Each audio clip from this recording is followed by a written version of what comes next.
Hello and welcome to this section of Talking Tech, Women and Girls in ICT.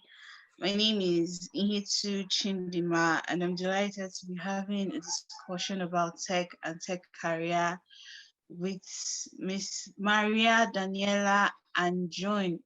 She's an innovator, grants manager, research manager, and a woman in STEM advocate. She works with Innopharma Technology. Talking Tech is a series celebrating girls and women in tech. It's been recorded around the world between Girls in ICT Day 2020 and Girls in ICT Day 2022. Girls in ICT Day is an international day marked on the fourth Thursday of each April. This objective is to help create a global environment that encourages young women to consider studies and careers in the field of ICT, that's information and communication technologies. The Talking Tech series is brought to you by the ITU, UNICC, and the Office of the UN Secretary General's Envoy on Youth, and is in support of Equals, the global partnership for gender equality in the digital age.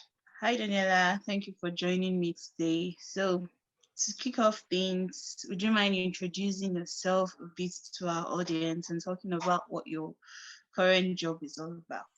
Thank you, Ihetu, for this. I'm glad to be here. So my name is Maria Daniela, or Daniela, for simplicity.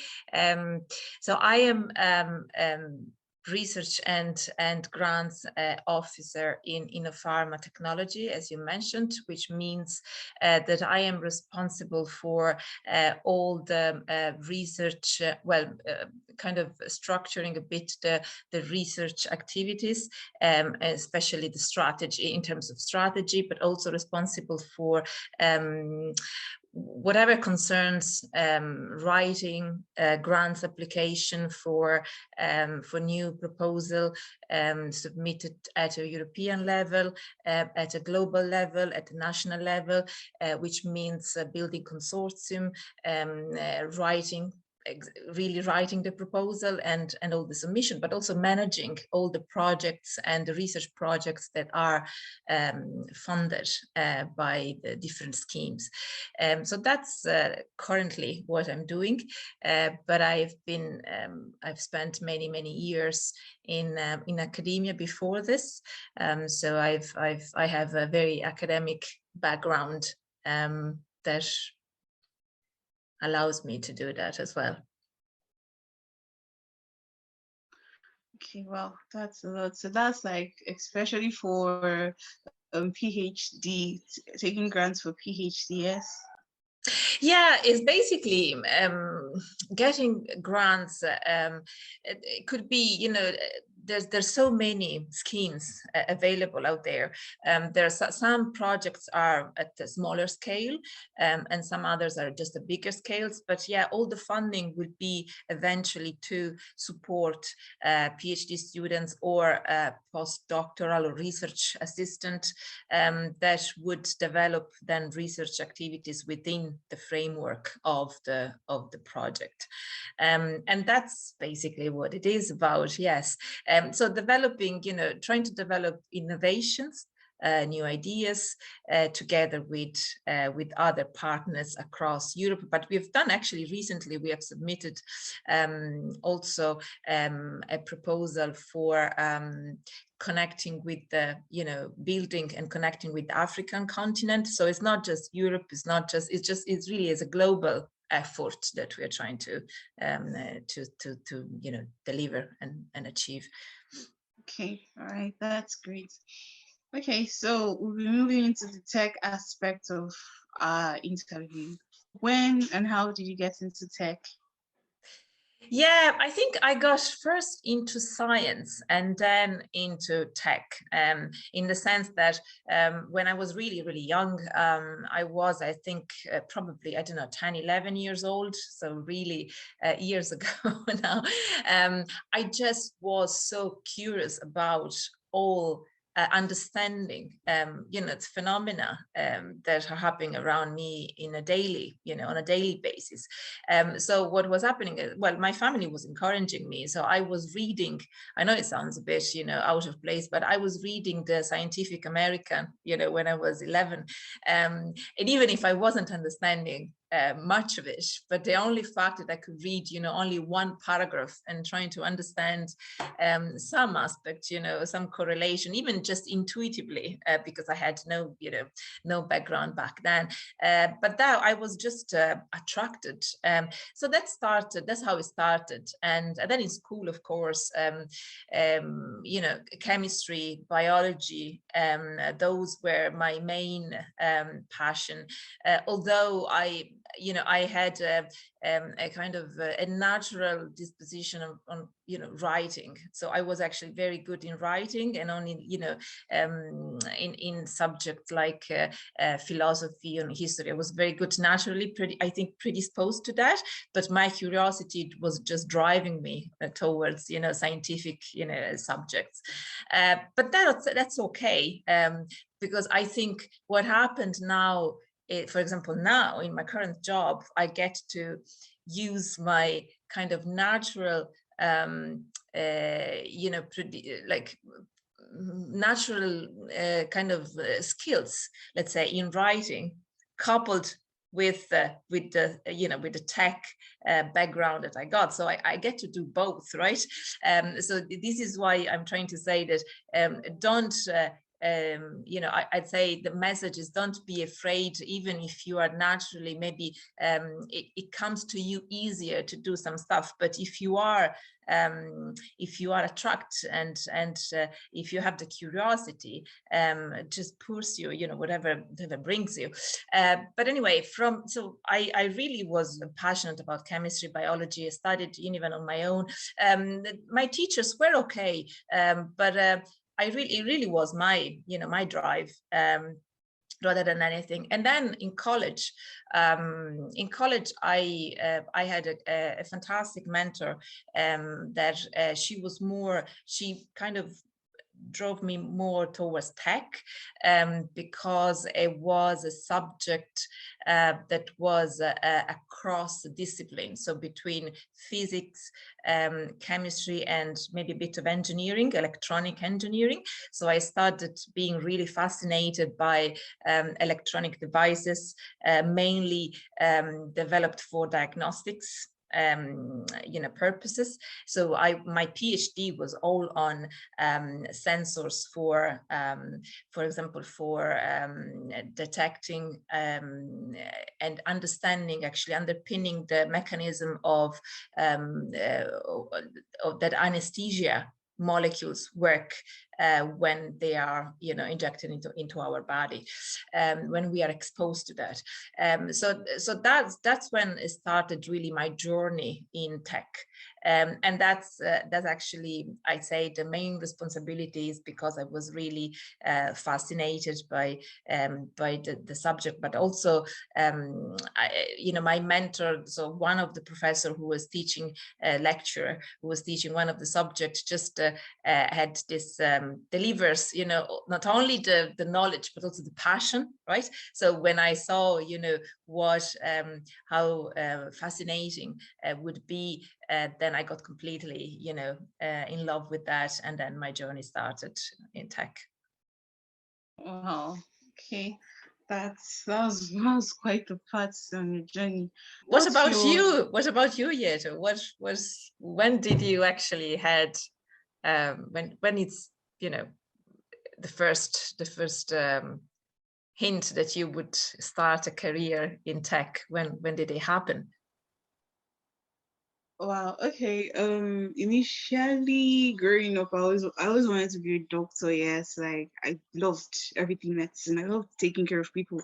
So I wanted to be a doctor. But then, when it was time to choose a major for university, I found myself going towards the engineering part, and then that's how I studied biomedical engineering in school, in the university. Then I think in my final year, I felt like I needed to do more, and this was last year. I felt like I needed to do more. Like it was just all about school. I needed some basic skills, and that's how I got into tech.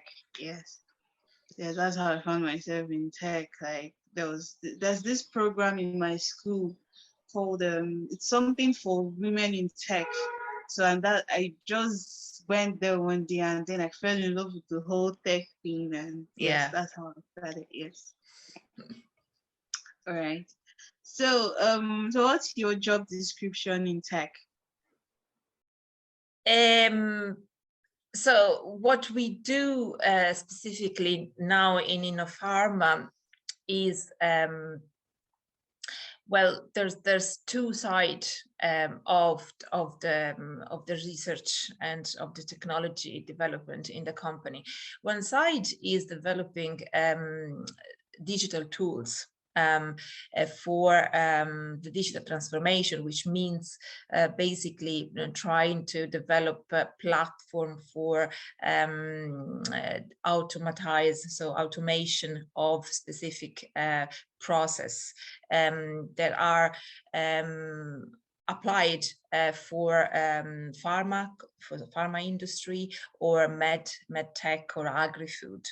And the other aspect of the technology is actually developing this inline, so they're called PAT, process analytical technologies, which are inline monitoring sensors that are looking at different physical and chemical parameters for a specific manufacturing process.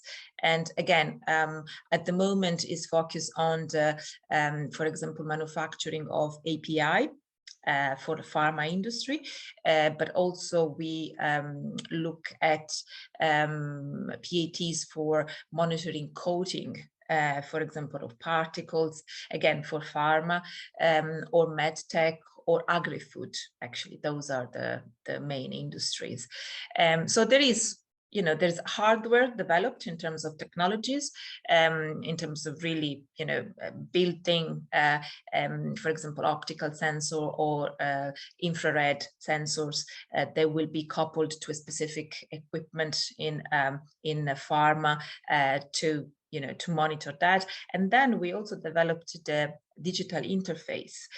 So the digital interface that will allow any operator to control these parameters in line without stopping the production, but also they don't need to be in the room, so they can be monitored, let's say, yeah, Telemedicine of some sort. yeah.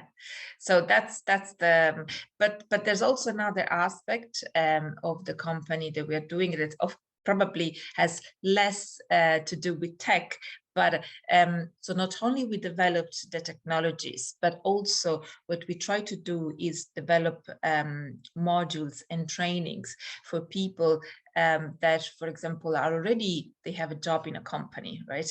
And the company is looking into implementing some of the digital transformation, but also what we provide is training for the workforce, so for the people that need to then use, right, the digital interface or the PATs in their company in such a way that they are there's a growth also of the workforce. Not only we provide the technology, but also we provide the knowledge and the skills to use those technologies. So it's a combined effort.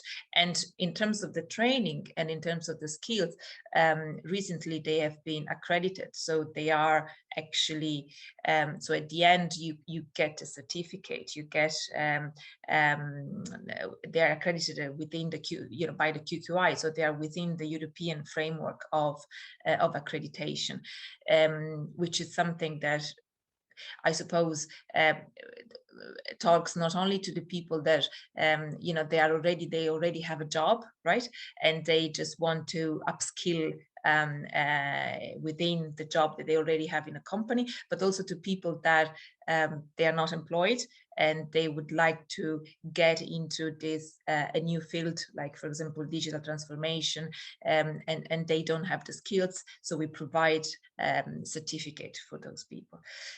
So that's, I think, the whole kind of picture and the whole vision, of the company. Okay, all right. So, what do you like best about your job? I think I'm very lucky because I think there is well, of course, the tech and the science, right? So I'm still doing a lot of reading and research and trying to, I'm not literally in the lab, but I interface, with all the research problems that we have when we develop the technology, but also writing a proposal and preparing a proposal, and that's a big creative component in this job. So that's why I'm saying I combined for this position my natural, let's say, skills in writing and in in writing, basically, that gives you the creativity of put something new together, right, with my love for tech, because of course then in a proposal you have to address all the details, the technical details of what you want to develop. So that's one aspect that I really love. The other aspect is that you get to talk to main expert in the field. So the consortium at the moment that I've just built, it really brings everybody together. So people from all the countries, that I have the privilege to work with. So that's a beautiful aspect as well. So you grow every time that you develop, you bring a consortium, you're trying to develop a proposal, you're trying to develop a new tech. You just you learn daily so much. You never stop learning because you get to interact with so many experts in the field. And the third aspect, I think, of this that has to do with science and with tech is that, again, you feel you are there is an impact of what you're doing, an impact in the society, and you hope that whatever you deliver and you try to develop within your research activities will be for the benefit of society and the future generation. So that's always something that has driven me in the past and keeps motivating me in the present. Okay, no problem. All right, so can you share some examples of things you've done in tech and you're proud of? Yeah, I think as I said to you, I have spent many years in academia, and when I was there before this current position, I was trying to develop my own idea. I was a team leader, I was a principal investigator in Trinity College Dublin for 8 years, and what I think I'm proud of is the privilege I think that I had of having just a blue sky, idea that was basically building developing a point of care device for the detection of viral or bacterial infections. And that's something that is very actual, because at the moment with all the COVID pandemic that is going on, is really back then when I started having this idea, nobody actually would take me seriously. So I really had I was sure, I was convinced, and had this drive that it would be a massive benefit for the society if you would be able to have in your home like something that is happening actually currently, a small device like a pregnancy test, right? But this device would be able to detect if you have a bacterial or a viral infection. And at the beginning, which was in 2014, I was talking to, I got funded, right, for this idea. So there was people believing in this, and that I was particularly proud of, because I wrote my own project, and I got the funding for this. And so some people believed in this idea, and they wanted me to succeed. But then I got to talk also to investors, because my purpose was actually to try to commercialize this platform that I was developing. That was an electronic platform, so there was nothing really existed before. There was something really new, and that got me also a lot of interest at the European level. So because with this idea, again, I wrote another project, and I was selected to go for an interview in Brussels for a very prestigious proposal and funding scheme. So I think those are of the and then eventually, what I'm also proud of is eventually, I never gave up to the idea of actually trying to commercialize, even though there's a lot of barriers and obstacles on the way. But in the end, I managed to get the interest of a major multinational company that believed in the value of the technology that I was developing and wanted to invest in the technology. So I think those are the three main moments that really I'm proud of. Wow. Okay. All right. That's quite a story. Okay, so what's a lesson that you learned along the way that you'd like to share? Any motivating story for us? Any motivating lesson for us? I think the first lesson is never give up. It takes a lot of determination, and a lot of motivation. But if you genuinely have passion for what you're doing, then I suppose all the barriers that you will find along the way, for sure, it would just it would be enough to overcome those barriers. A bit of resilience as well. So being able to learn from failure, right? Because not all the time, you succeed in your efforts.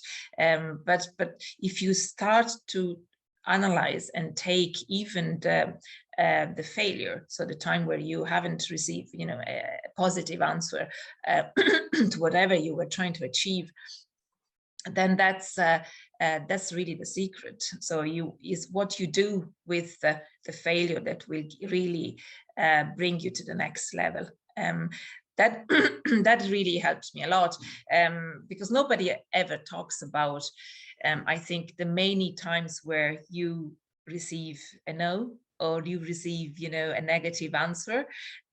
Everybody does it, literally everybody. So if you would give up to the first, negative answer, then I think you have to build a bit of resilience on this.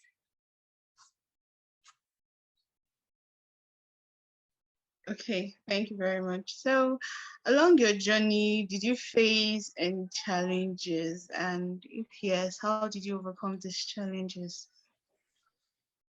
There were many challenges, I think. Again, there are the common challenges for that everybody does, as I said, having negative failing to what you want to do, especially then in tech, in research. When you do research, when you do tech development, the first challenge is that sometimes whatever you want to develop doesn't work. That's the first challenge. But as I said, never give up, and trying to really well, ask for support, ask for help, but just don't get demotivated. That's the first, I think. So the challenges that I found during my research, that's the first one that comes into my mind. It was never easy, it's always a long journey. It never happens in a week. But that's the beauty of it, I think, because then you really get to go through the whole process. But then other challenges, I think the major one, but I don't think it has to do with tech, is just, in my career, really, and I think it's very common probably to a lot of women, when, my personal life were going in a specific direction. So where I became a mother, and then that was a major challenge, because even though I was very lucky, I got the support of my family, but sometimes it's not enough. You need to have support also from your work, from your workplace, to be able really to thrive in what you want to do.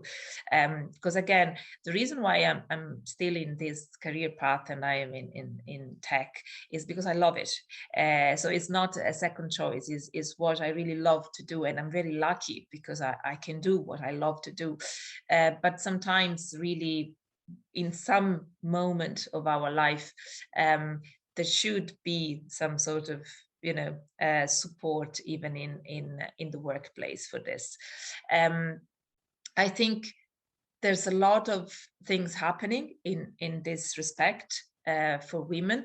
There is a cultural shift that is happening to allow women to actually be able to have their personal life and let's say achievement and in your personal life, and at the same time having a successful career as well. And again, I'm very lucky because I'm supported by my family to keep doing what I'm doing. I'm extremely lucky. Not everybody is, but I think if we need a bit more of support from the workplace when there are these situations. And I have been, extremely active in this and to try to, help to change really policies even around workplace to allow women to do what they love to do. What do you think about it? Do you think this is an issue? I mean, I know you're very young, but what is your experience on this point of view? What are the challenges that you see? Yes, basically in tech world, especially in my field, being an engineering field, whenever people hear, oh, you're female, you're an engineer, there is always this bias, like they don't feel like I can do what my male counterparts can do. So there's always this bias whenever I introduce myself like I'm an engineer and I can do this. I get what you're saying. It's there, like it's something that you always have to prove yourself. You always have to come out to prove yourself. Like people don't want to give you the benefit of doubt because you're a female. They just feel like you can't do this. So there's no point. There's always this like shift towards wanting to give men the platform to show themselves. But for us, we have to work hard. Yes, and so okay, like let me give an example. There's this thing called, when I was in school, yes, there's this thing called class representative, like a class president. So basically, being an engineering field, it's usually left for the men, but then I ended up being like the class representative. So whenever I went out to meet some certain lecturers, and then I'm like, okay, I'm class representative. They're always like, there are no men in your class. Why are you a female, the class representative? So yes, it's always there. Like, but then I am lucky. Most of the guys in my class were very, very supportive because they knew what it's like. And then I also had some very supportive lecturers, men too, that would always be like, you're a woman in this field, so we should help push you forward so that people don't look down on you. So yes, there's a lot of bias in engineering Yeah. for being a woman. There And, is, yeah, but don't let this get to you, you know, like I think people have to understand that is not a matter of gender, is a matter of you know, how skilled and good you are to do things, and that that doesn't have, you know, doesn't have to become a barrier in your career and your path. But I know, yeah, it is I think it's very cool, to be honest. It's really cool to be a girl and, you know, to be attracted by all these things. I am that kind of person that, for example, in my spare time I like to build electronic, you know, the pedals for guitars, amplifiers, like I wow. really, yeah, I love to do these things, you know, I love, you know, building circuits and all this stuff. I think it's just is really cool. So, you know, don't get anybody tell you, you know, what to do. Just follow your, you know, your passion. You know, there's nothing wrong with that. And I think there will be a cultural shift, you know, especially if women keep being supporting with each other. I think that's going to help as well. Yes. All right. Thank you very much. Okay. So since this series is about girls and women in tech, do you have any career or tech advice for us, the younger ladies and women in general? Okay. Yeah, I think I said it already. I think really, I love being in tech, and it's just a passion. And if it's the same for you, I think you really have to pursue that. It would be a shame. I am extremely lucky. I can say that.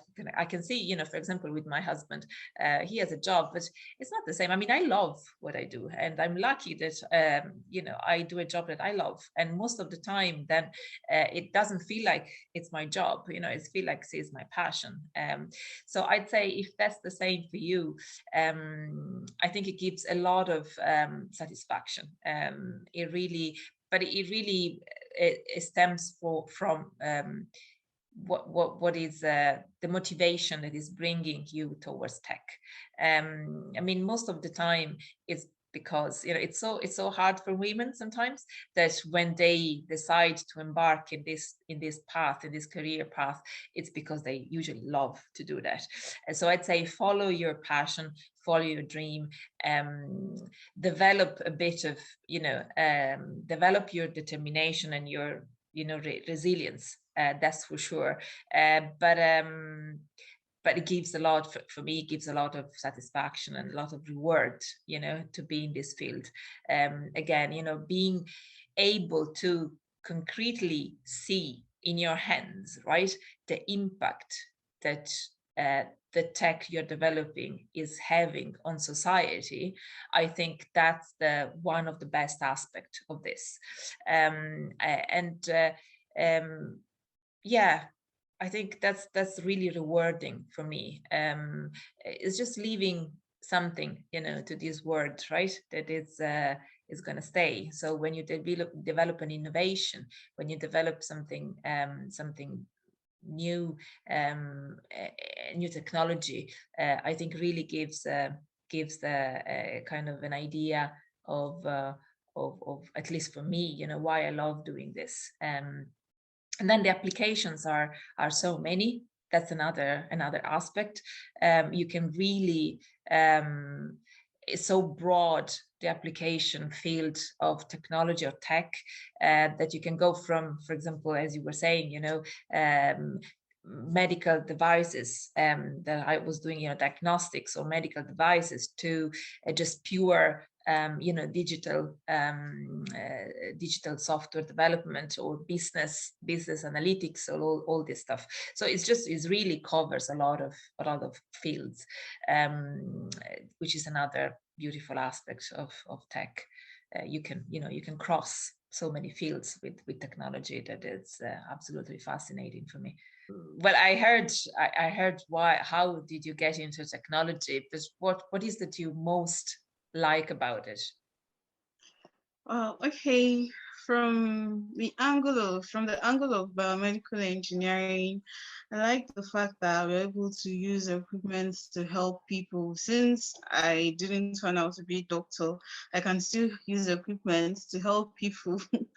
Then from the aspect of ICT tech, I love designing. I'm UI/UX design. I love designing. So it's really fun, like designing interfaces where what people can use when you see your products, maybe design a website or something, and then you see someone using it and you're like, wow, I made that.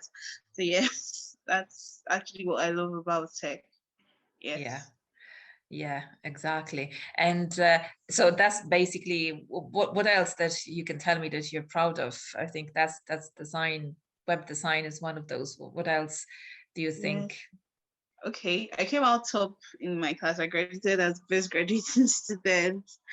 I'm proud of that. Then for my project, I built a glucometer. Yes, and then I added some features to it. I'm very proud of that. It's kind of a pet project, so I'm very proud of it. I hope in future I'll be able to like Mm. do the more sophisticated one. And then for ICT, I've designed some apps. Like I designed the music app, but it's still in MVP process. So, what a lot of people who have tested it said they are really proud of it. So yes, I'm proud of all of that. That's interesting. So these are basic stuff I'm proud of. Yes. Yeah, sounds really great what you're doing. Thank Um, you. okay, so what then? What's your next? What's your plan for the future? What you plan to do? Okay. Well, first of all, there's this compulsory thing called in my country called National Youth Service, where we get to serve the country. So that's what I'm currently doing. After that, I've heard that it's possible to do like a direct PhD if you have a very high CGPA.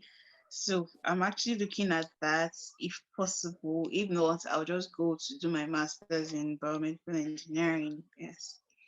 So that's like a plan for me. And also I want to be I like I said, I love designing, and so I want to be like a senior designer. Yes, a senior product designer, while also doing my biomedical engineering on the side. So that's like a future for me. These are my goals. Yes. That's fantastic. Yeah, that's a great Yes. plan. I hope you get to do all of it.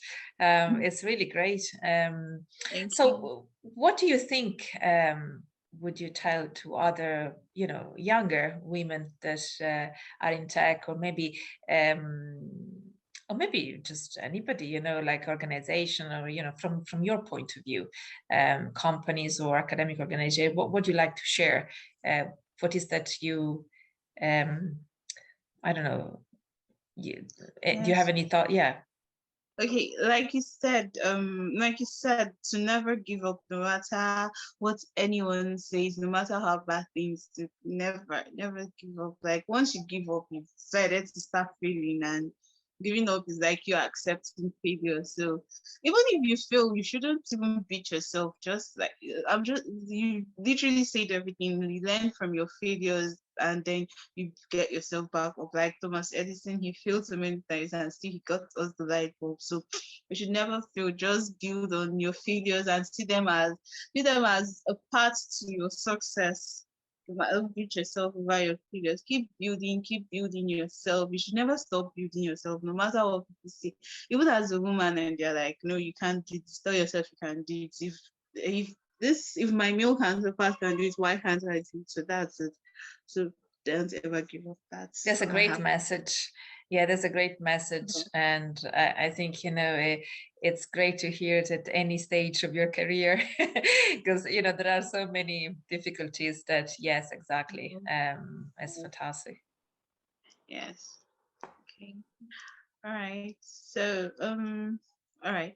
So do you have any more questions for me? Is that No, all? I think it was really interesting hearing from you, and seeing your passion in doing, you know, what you love to do in tech. And I really hope, you know, you're going to be, I'm sure you're going to be successful in your career.